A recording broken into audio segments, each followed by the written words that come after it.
damu yake Kristo, ambaye kwamba kwa Roho wa milele alijitoa nafsi yake kwa Mungu kuwa sadaka isiyo na mawaa, itawasafisha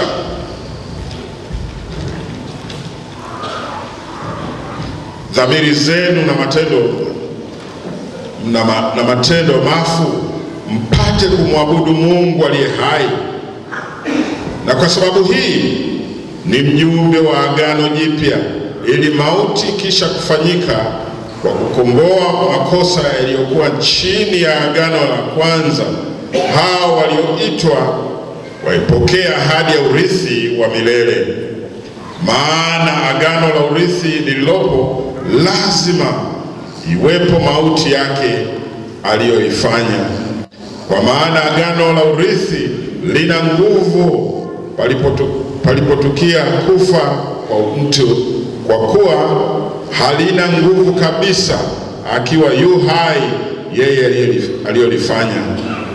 Kwa hiyo hata lile la kwanza halikuanzwa pasipo damu, maana kila amri iliyokwisha kunenwa na Musa kwa hao watu wote kama ilivyoamuru sheria, aliitwaa damu ya ndama na mbuzi pamoja na maji na sufu nyekundu ya hisopo, akainyunyizia kitabu chenyewe na watu wote, akasema, hii ni damu ya agano mliloamriwa na Mungu. Na ile hema nayo ya vyombo vyote vya ibada alivyonyunyizia damu vivyo hivyo. Na katika Torati karibu vitu vyote husafishwa kwa damu, na pasipo kumwaga damu hakuna ondoleo. Amen. Na tuketi. Baba Askofu, mimi naomba pamoja na kusema waletuma, ila sasa tunaelewana. Umechangia shilingi 5,000, tunashukuru sana, lakini niombe niseme neno kwa sababu ya ratiba hii iwe kubana, tusiseme maneno mengi. Sisi hapa ni nyumbani, ni karuni mwa kutoka mkoa huu. Mradi tu ndio kazi kwenye mwaliko huu. Mimi nitajua jinsi ya kupata nao. Tunachangia shilingi 1,000.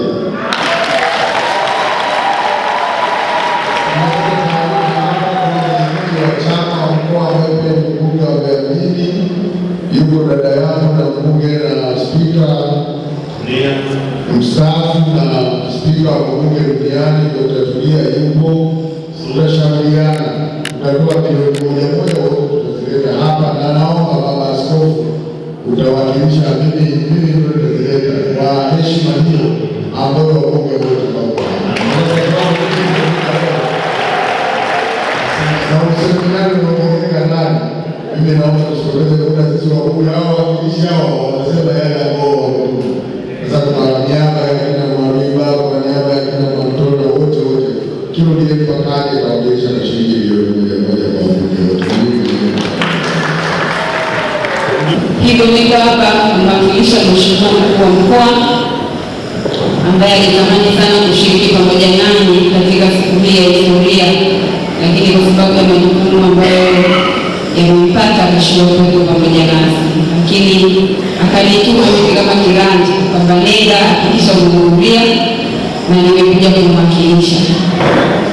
Na anawapongeza nyinyi nyote, lakini pia ameniambia nikupongeze sana mkuu wa kanisa, lakini pia baba askofu wetu Makihaba kwa namna ambavyo mmeendelea kuliombea taifa letu, lakini mmeendelea kutuombea sisi kama Wakristo na wananchi katika nchi yetu hii. Anawapongeza kwa kazi kubwa ambayo mmeendelea kuifanya, lakini pia ameendelea kuwaomba kama viongozi wetu na sisi wote, ni jukumu letu sote kuendelea kuiombea nchi yetu, lakini pia kuendelea kumwombea Mheshimiwa Rais wetu Dr. Samia Suluhu Hassan, Mwenyezi Mungu amjalie hekima, lakini pia endelee kusimamia katika majukumu mazito ya kuongoza nchi hii. Lakini pia ameendelea kuwaomba Wakristo wote, lakini na waumini wote wa kanisa hili, tuendelee kuhakikisha kwamba tunaifanya kazi ya Bwana, tunapojenga nyumba za Bwana, tunapojenga ofisi hii ni sadaka, lakini pia ni hazina ambayo tunaiweka kwa Mwenyezi Mungu. Kesho na kesho kutwa tunajua kabisa sisi duniani tunapita. Tutakapoenda bila Mwenyezi Mungu tutaulizwa ulifanya nini? Ulishindwa hata kujijengea nyumba, ulishindwa hata kujenga ofisi ya kukaa watumishi wangu. Kwa kila mmoja tuhakikishe kwamba tunaifanya kazi ya Bwana, na kila mmoja kwa nafasi yake Mungu amempatia kipaji. Kuna wenzetu wamebarikiwa kipaji cha kuhubiri na kulisha kondoo, lakini kuna sisi ambao kila mmoja amegaiwa karama yake. Wengine ni walimu, wengine ni madaktari, lakini katika kila karama ambayo Mungu amekujalia, hakikisha hauachi kufanya kazi ya Mungu.